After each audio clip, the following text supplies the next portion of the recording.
This channel does not promote any violent, harmful, or illegal activities. All content provided by this channel is meant for an educational purpose only. অন্যদিকে খোর্ধায় বিএলওর বাড়িতে হামলার ঘটনার CCTV footage সামনে চলে এসেছে। আমি দেখাবো সেই ছবি, পিসিআরকে বলবো সিসিটিভি যে ফুটেজ সামনে এসেছে সেই ছবি দেখুন।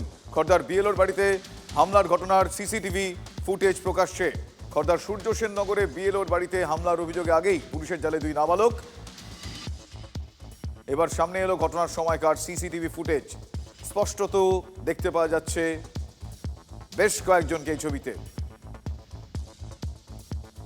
খোর্ধার বিএলওর বাড়িতে হামলার ঘটনার প্রকাশ্যে সিসিটিভি ফুটেজ। খোর্ধার সূর্য সেন নগরে বিএলওর বাড়িতে হামলার অভিযোগে আগেই পুলিশের জালে দুই, এবার সামনে এলো ঘটনার সিসিটিভি ফুটেজ। আমার সহকর্মী অনন্ত এই মুহূর্তে রয়েছে। অনন্ত, এর আগে জালে দুই, কিন্তু এই সিসিটিভি ফুটেজে বাকি বেশ কয়েকজন বাকিদেরকেও দেখা যাচ্ছে, তাহলে কি এবার জালে পাকড়াওয়ের সংখ্যা বাড়তে পারে? সম্ভাবনা তেমনটাই।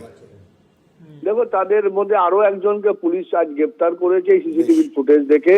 সিসিটিভি ফুটেজ পাওয়ার পর পুলিশ বিভিন্ন জায়গায় তারা তল্লাশি চালাচ্ছে। এই যে একদল যুবককে দেখা যাচ্ছে, খুব অল্প বয়সী যুবক, এরা কেন মারলো, পুলিশ কেন তার বাড়িতে ইট পেলে পালালো, এটাই পুলিশ তদন্ত করছে।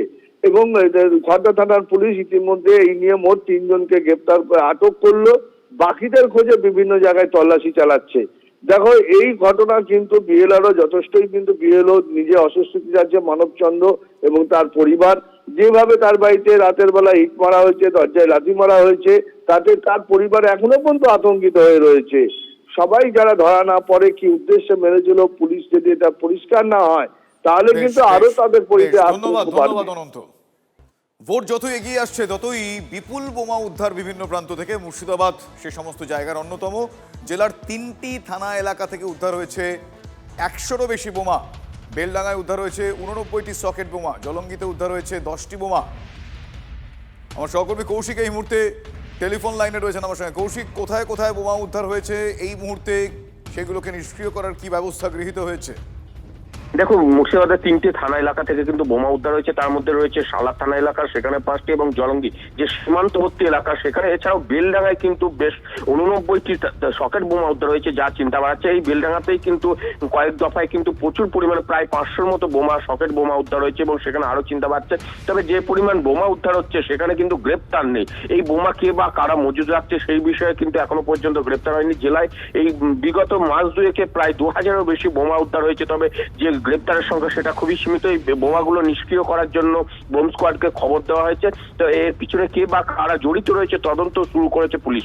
শুভজিৎ, বেশ ধন্যবাদ কৌশিক আমার সহকর্মী জানালো মুর্শিদাবাদে বেশ কিছু জায়গায় বোমা উদ্ধার।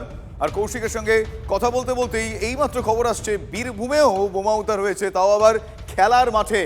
বীরভূমের লোকপুর থানার লাউপাড়া গ্রামে খেলার মাঠ থেকে 14টি তাজা বোমা উদ্ধার হয়েছে।